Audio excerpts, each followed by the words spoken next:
Whoosh, there you go.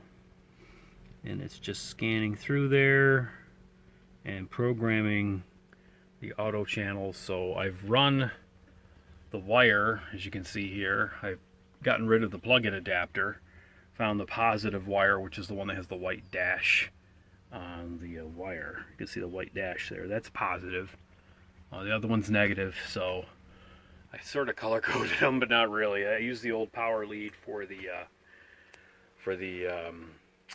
old radio, and so this one is set up. I just have to go through, sort through that spaghetti of speaker cables down there. And working on the dashboard here, you can see that actually works. I got it powered, but I don't have speakers to it. So what I'm doing right now is I've got the old speaker adapter for the plug, and I'm going to be doing this in such a way that I can clip it onto the back of this bad boy, as you can see here. Let me just get in the light. There we go.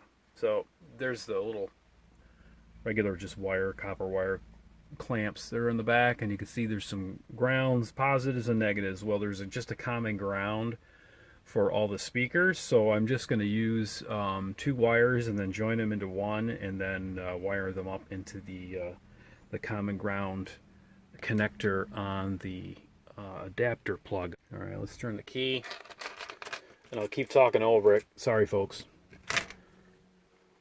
All right, there we go. Hi. All right. Sounds like I got it. All right, so that's pretty good. So I got to see if we got another channel. U.S. population unvaccinated heading into the fall. There we go. Let's see if the rears work, many Americans and we're going to see what happens. Wearing masks. I've been working on the fuse panel and checking which ones were accessory, which ones were constant power. And what I've done here is a solution to the radio operation, the compass light, which only needs to be on when it needs to be on, and my ubiquitous instrument that I turn and bank instrument here, again, does not need to be on all the time. I definitely don't want it on after I have my keys out. So you can't have it on a battery source.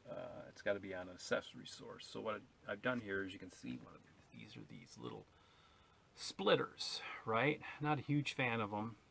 I always like to try to find power from the panel, but you know, it actually makes a fusible link for those accessories. So what I've done here is I've rigged up this lead here, right, which would go in here, which can go with these guys.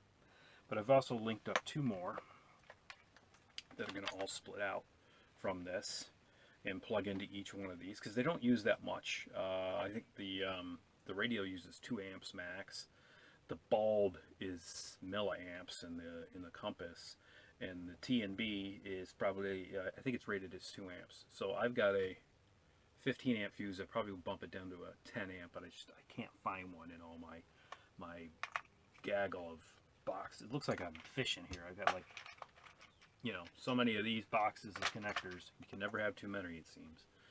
Well, it took a few tries hunting and pecking through the fuse block here. Look at that. Good Lord, spaghetti.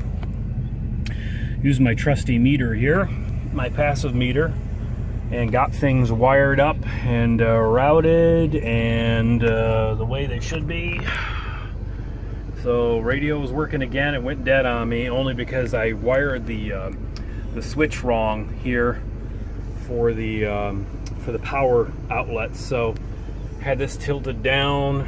You can see I have the headlights on just to give me an idea of like where I need to be with these bulbs. And got the engine running, obviously, so I can get a charge going here. So yeah, so I got this. See if I can get this tilted in and do it in a way that doesn't screw things up, as I'm doing it one-handed. Yay. Just trying to get things shifted in there. Hopefully I get stuff. Let's see here. What do we got? We've got, let's pull out the first cable from around the tripod. Alright, this one says turn bank, turn and bank. So we're going to be connecting those two. And we're going to be wrapping these because I'm not really happy that that is not one of these covered connectors. But we're going to just get a little dollop of electrical tape here. Cover that up. So again, it's kind of a open electrical bay here, and I don't want things to go zzz when I'm working on it. Okay, so that's one connection out of the way. Which is all right. Let's see, keys.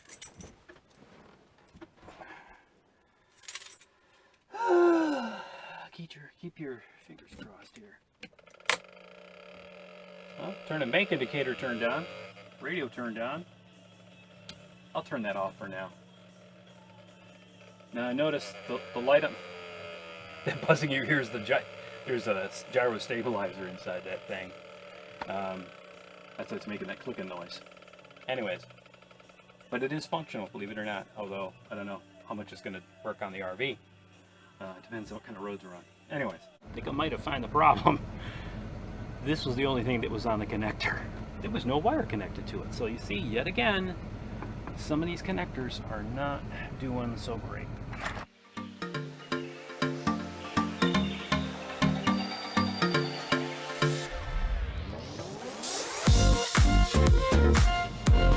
There you go.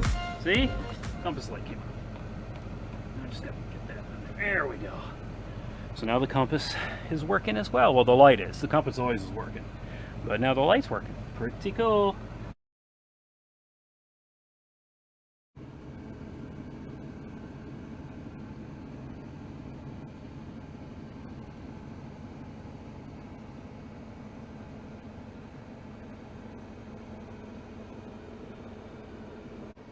Well, now that everything is functional for now, yeah, feels good.